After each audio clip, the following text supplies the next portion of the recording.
4 million dollar, eshityapsizmi? 4 million dollar. Makka va Madina shahridan uy sotib olsa bo'ladimi? Albatta sotib olsa bo'ladi. 4 million dollar investitsiya qilsangiz, sizga uy sotib olishdan tashqari biznes qilishga, xullas hamma narsaga sharoit qilib beradi albatta. 4 million dollar, eshityapsizmi? 4 million dollar. Xo'p, oilaviy bironta kvartira sinimat qilib yashasa ham bo'ladimi? Albatta bo'ladi, ha. Narxi? Kvartira 400 dollardan 500 dollargacha bir xona, ikki xona kvartiralar bor.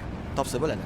Mabodo topolmaydigan odam bo'lsa, sizga murojaat qilsa ham topib berasizmi? Saudiya o'zbeklari kanalimiz bor. Kirsanglar, hamma savollarga javob va hamma kerakli narsalar bor. Hattoki o'zimizni O'zbekistonning mahsulotlarini ham olib kelib sotishyapti, mashallah. Makka shahrida eng zo'r biznes qanaqa? Eng zo'r 3 ta biznes sanab beraman. Haram hududida eng zo'ri atir sohasi bo'yicha do'kon ochsanglar zo'r ketadi. Abaya sohasi bo'yicha ochsanglar zo'r ketadi. 3-biznesimiz marojniy sohasi. Bu joyi marojniyda umuman sezoni yo'q. Mazaq sotasizlar. O'zingiz qanaqa bizneslar bilan shug'ullanasiz? Makkada shu yo'nalishlarda 5 ta biznesimiz bor. Alhamdulillah, anchadan beri shu narsa bilan shug'ullanamiz. Mashalloh. Nasib qilsa bizga ham 5 ta biznes Makka shahrida shug'ullanish. Nimaga aynan dengiz misol?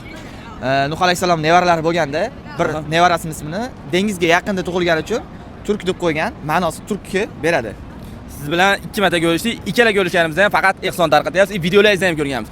Bir kunda nechta ehson tarqatasiz? O'rtacha 60 tadan 100 tadan ko'proq tarqatamiz.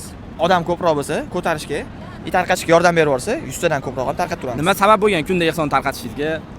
Xo'p, birinchidan bu yerda bitta ovqat berganingiz 100 ming baravarga teng inshaalloh. Savob uchun albatta. Ikkinchidan, Buxoriylar har doim ehson bergan. Qonimizda bo'lsa kerak, vallohu alam. Haram hududiga eng yaqin mehmonxonalar qaysilar? Eng yaqin va narxi ham zo'r, qimmatga tushmaydigan Comfort mehmonxona, adres Anjum, yonidagisi Aleba bo'ladi. Narxi ham zo'r. 5 yulduz ham Comfort bo'ladi. Bemalol piyoda Ka'baga kirib chiqsa bo'ladi. Albatta, eng zo'ri shular.